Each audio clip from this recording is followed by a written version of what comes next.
Hello, Planet Watchers. It's Christy and Mary Jane with you for Gemini. Hi, all. Please, God, let it be a good Gemini. I'm ready Well, for good times. yeah, well, we got something for everybody this month. It's kind of like an M&M's bag, they're all colors, all sizes. Oh, But no, there's some nice things too. We're getting off to kind of a rugged start here, I must say. This period of Gemini. Well, let's think about what this energy is composed of. We've got a mutable sign, that is to say, everything's in shifting mode. This is an air sign, so it's all about communication. It's all about exchange, movement. So we've got a lot of very, very variables going on this month, and they're definitely going to show up. But we're off to kind of a rugged start, as I say, in this period of Gemini. Mercury, who's in charge of Gemini, and this is the ruling planet, and has everything to do with situations involving communication and so on. Well, Mercury's still in Taurus and is making a square to Pluto from the 15th to the 22nd of May. That is to say, right now, as we're getting involved in the Gemini period, and then we've got this full moon coming up on the 22nd of May. At the same time, the sun is going to be in a semi-square to Mars. This is extremely irritable. There's just I'm finding that any situation involving a negotiation, efforts, exchange on a simplified level and on a more or less amiable level are going to be extremely complicated during these first few days in Gemini. Most negotiation efforts are going to be stymied, just not getting off the ground. There's a lot of saber rattling, a lot of angry rhetoric, a lot of threats going back and forth between warring camps. We're seeing this on a worldwide level, but it's also true on a purely personal level. If you're involved with litigation or exchanges of letters around business prospects and so on, this is not going to be an easy time to get any kind of decisions made for you, in fact. We're going to get much more positive as things go on, and there's some very nice tendencies, actually. Um, Venus and Uranus are still in conjunction and are making a very nice sextile to Neptune. Now, what's involved in here between Taurus and Pisces? What's involved here is basically a way to rearrange one's sensual life. Also, money's management is going to be very interesting during this period, from the 18th to the 24th. I'm saying in May, and then Venus is going to move on a little farther to make this to go out of sign, in fact, in until the 31st of May. I'll get to that. But what's involved here basically is looking for new ways to manage money, making new ways to enhance one's sensual life, sensual exchanges with our partners, with our friends, but also our lovers. A lot of that, and there's a lot of just artistic creativity being engendered in this period. Engendering is maybe an important word. If you're looking to make babies, this is fantastic. Until the 31st of May, very, very healthy. Now, I said Venus is going to be changing sign. She's changing sign, let's see, on the 23rd of May. Now, the connection with Neptune is still going on until the 31st, but the attitude of Venus changes.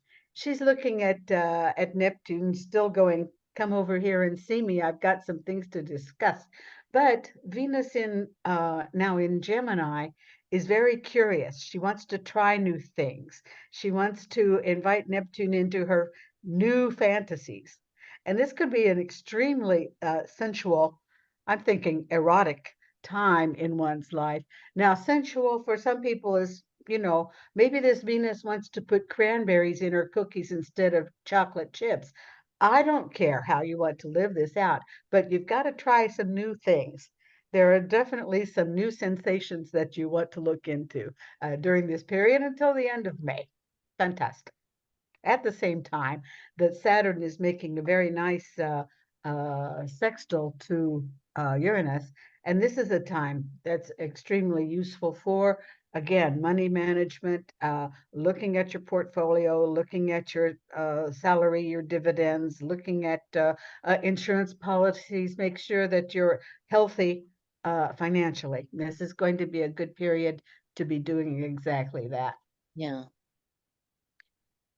Now, we talked last month about what has been a wonderful connection, Jupiter, Venus, and Uranus that have been extremely useful, again, last month in money management, looking at some new involvements.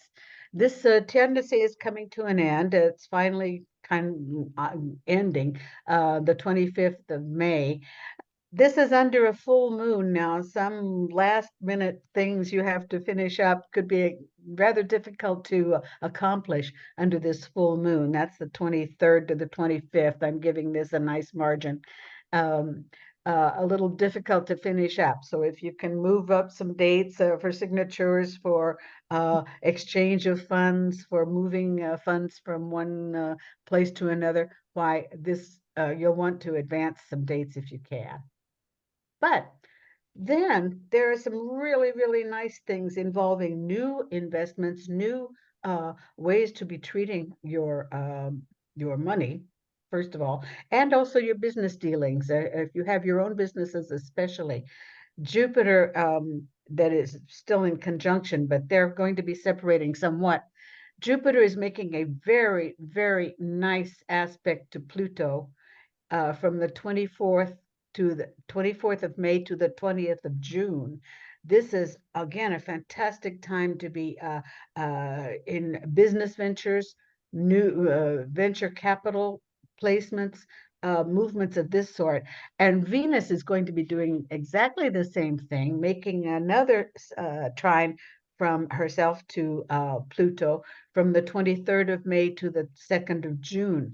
These are fantastic times, again, to be investing, looking at new possibilities. Venus is going great guns, especially as she goes into Gemini, looking for new business ventures. Very exciting through that.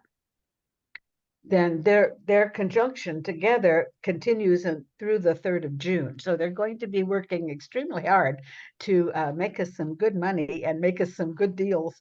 Also, as far as, well, I want to say other business placements, if you're looking for partnerships, if you're looking for adding or subtracting personnel, this is an excellent time to be doing this kind of movement very successfully, in fact.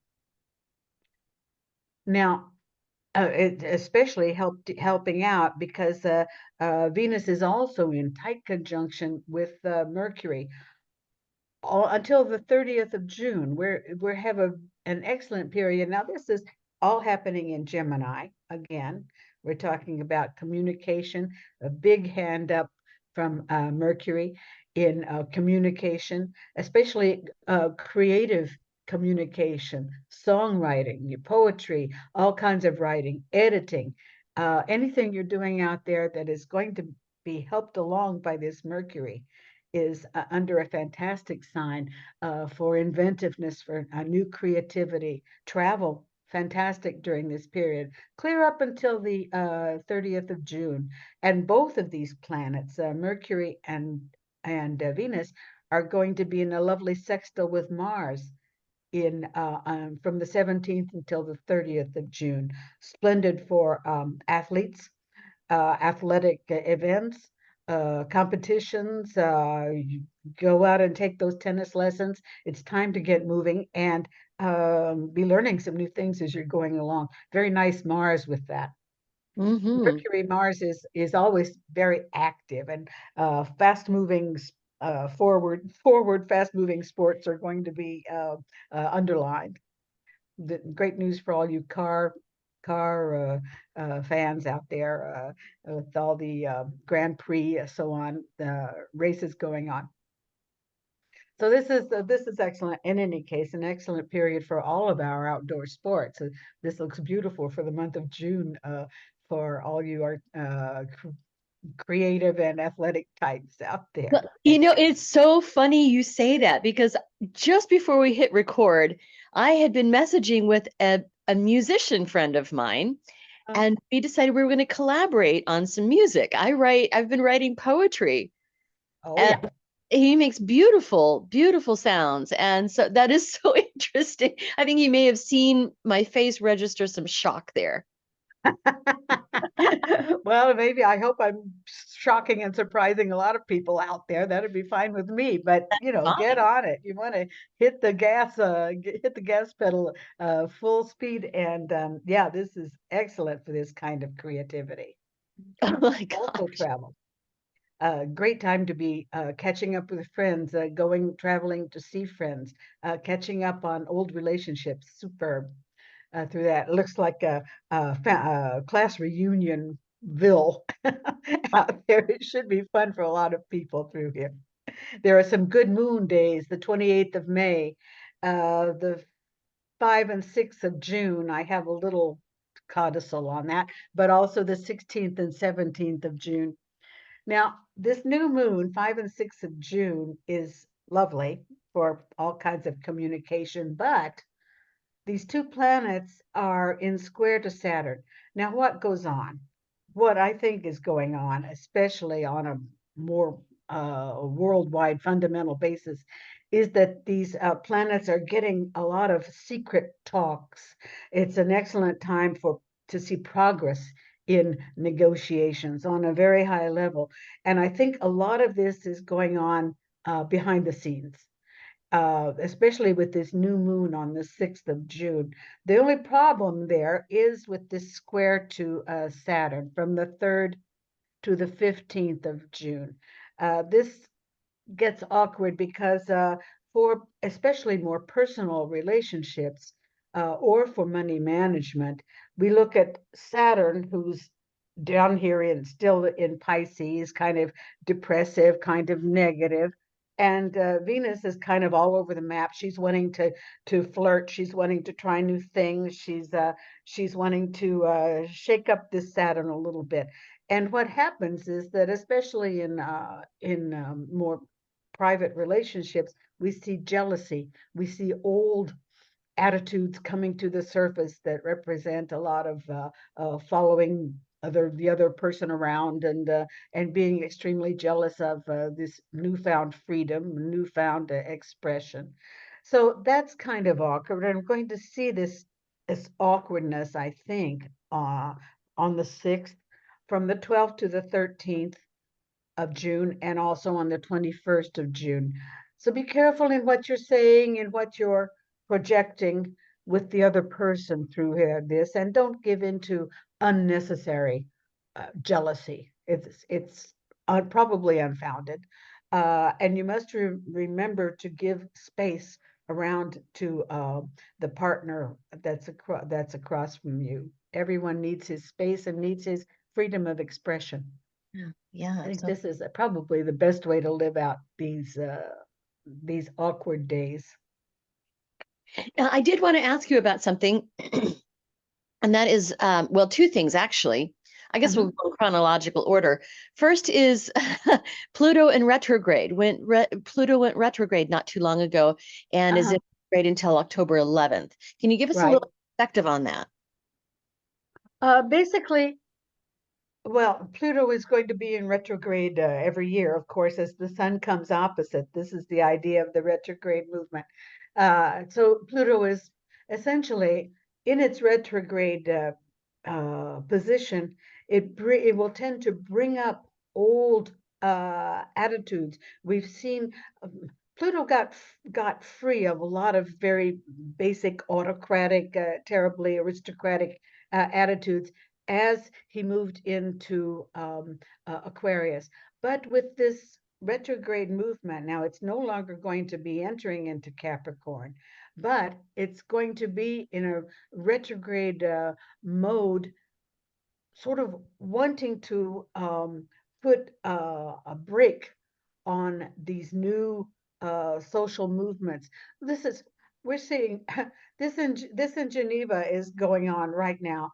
There are, I don't know if you've seen the news, but in the university campuses in Geneva and in well, in Lausanne, in Zurich as well, students are rallying, literally Oh, demonstrating against the war in Palestine Israel, and Israel. between Israel and Palestine. Right, that's happening Yeah, here in the States as well. And yeah, students are getting arrested, graduations are canceled, police. exactly. I mean, it's like I'm really fearing another Kent state. Yeah, yeah, it's true. It's true. And it's just with this attitude, I think this is again the autocratic voices raising their heads, and we're getting this popular movement underneath that's just not going Yeah. to permit it. And this, I think, will go on well, definitely through the summer. And while the sun is opposite Pluto, this is saying the voice of the people versus this heavy duty Mhm. autocratic attitude.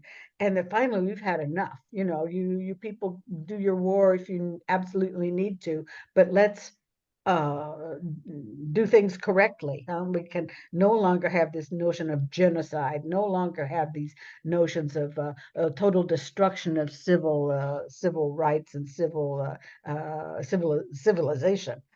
And that seems to be what's going on in all of the wars that are going on. All of a sudden, we've lost the idea of a political argument and gotten right down into genocidal activities, and this cannot go on. So I think really that's what Pluto retrograde is telling us now. Wonderful. The other thing I wanted to ask you about, I understand there are 7 planets that are going to be in alignment on June 3rd. Let's see if we have to count the moon in there, I suppose. Yeah, we will. Yeah, that's a lot. That's a lot. I remember this happened on the day of the eclipse, of the total eclipse here in the United States. Uh-huh, April 8th. uh-huh. Right. I haven't looked at that phenomenon. What I did see is that they're helping each other a lot in going, and we talked about this, I think, at the end of last month. Mhm. We're seeing the planets in a very nice alignment in sextile between the earth signs and the water signs. Now, I haven't seen if they're really grouping that closely, but in alignment, certainly. And I find this very, very comforting. Where it'll finally calm down the sunspots, which I think will help a lot in our Oh my communicative goodness. problems. Yeah. And this should help a lot.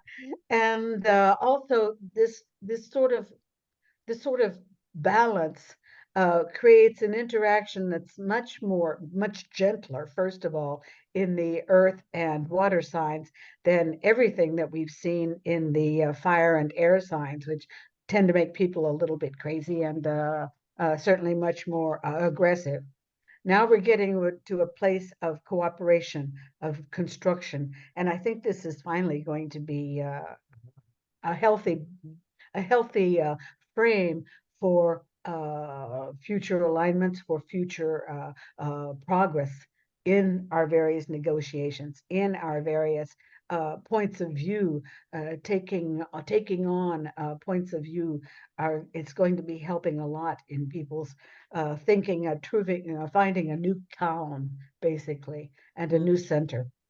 good. That's wonderful. The eclipse energy did not wreak havoc with me as much as many other people. I know a lot of people who are very, very affected by that eclipse energy, plus the comet coming so close to Earth and all the Yeah. planets in alignment. It was a lot. And there had been a previous eclipse not long before that. But the solar flares, the solar storms, oh my gosh, that has messed with me immeasurably. Yeah. Yes, and communication in general, it's just been very, very strange around here. Maybe this is a good minute to talk just a little bit about the quality of different eclipses. First of all, there's not a huge, well, yeah, there is kind of a huge difference between the solar eclipse and the lunar eclipse, which represents, the lunar eclipse always represents an opposition. And so we're going to get involved in that energy every time the moon is opposite the sun, every full moon, it kind of plays out like that. But the solar eclipses are going to be sensitive for people when they act on sensitive points in their charts. I'm a Virgo, okay? So new moons and full moons from Virgo to Pisces touch me very strongly. Other ones I'm totally immune to, it seems. So it depends. Every astrological, astronomical phenomenon is going to be sensitive for you if it's touching on a sensitive point in your particular chart. That's just why having your chart in hand can help you a lot getting ready for these phenomena. Absolutely. Absolutely. Do we have any eclipses coming up in Gemini season? No, we're off the hook for a few minutes anyway.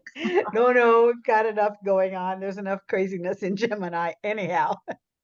Mhm. Just here, just talking and listening to each other. This is the main activity and the main challenge in Gemini is just getting it all on paper, first of all, and the quality of the talking and the quality of the listening is doubly important. Always important, but seems like now doubly so. True. Yes. All right. Anything else we can look forward to in Gemini season? I think we've hit on the important things. I'll put up these dates for you in our Radiate Wellness page, and you can have a look at it. I hope you'll all check in with us. Check in with your local astrologer or with me and have a look to see how you can use these energies for yourself. Yeah, right. Let me just add, if those of you who are on Facebook, please join our free community. It's a group. So it's apart from our Radiate Wellness page, this is the Radiate Wellness group. I invite anyone listening now to join that group. It's free, it's public, it's a private group, but it's open to anybody. I do ask that you answer a few little questions, such as promise to be nice, promise to have respect for everybody, that type of thing. And then you're in the group. So these dates will be posted there. We have lots of great content in that free Facebook community For group. sure. Right? Yep. Radiate Wellness Community is the group. And then radiatewellnesscommunity.com is the website where you can make an appointment with Mary Jane to get your chart done. It really does make a difference, doesn't it? If you have your chart in hand and to know how you're going to be affected by things, doesn't it? We can talk all day about these generalities and what's Right. going on in the sky, but as soon as they, get up close and personal, why we can use them or hide from them or get in touch with these energies in a much more creative way. And I don't know, I've always found this to be very precious information. It is. It is. And that's why an eclipse might be difficult for one person and another eclipse might be difficult for another person. That makes perfect sense. For All right. sure. Well, thank you so much. And I guess we'll come together again in Cancer. For sure. I'll be Right. around. All Hope to right. see you then. Then.